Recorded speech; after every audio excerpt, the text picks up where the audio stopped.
গরুর নিয়মিত যত্নের মধ্যে সবথেকে গুরুত্বপূর্ণ এবং অন্যতম সেরা একটা যত্ন হচ্ছে গরুকে নিয়মিত গোসল করানো। আপনি যখন আপনার গবাদি পশুকে একদম ফ্রেশ পানি দিয়ে নিয়মিত গোসল করাবেন, তখন এমনিতেই তাদের স্বাস্থ্য অনেকটা ভালো হওয়ার পথে থাকবে। এটা পরীক্ষিত এবং প্রমাণিত।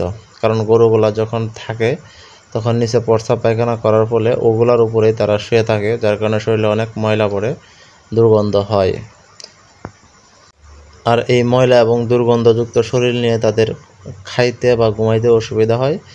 সেটা গরু হলেও তারা কিন্তু অপরিষ্কার জিনিসটা বুঝে। কারণ আমি অনেক সময় লক্ষ্য করি যে আমার গরুগুলার ফ্লোরে যে জায়গায় হচ্ছে ময়লা থাকে সেই জায়গায় গরুগুলা শুইতে চায় না। আমরা যেমন গোসল করলে শরীরটা একদম ফ্রেশ ফুরফুরা হয়, গরুর ক্ষেত্রেও সেম। আপনি যদি আপনার গরুকে নিয়মিত গোসল করান তাহলে দেখবেন গরুগুলার খাওয়া দাওয়া বেড়ে গেছে। তাই গরুকে নিয়মিত গোসল করানোর বিকল্প কিছু নেই।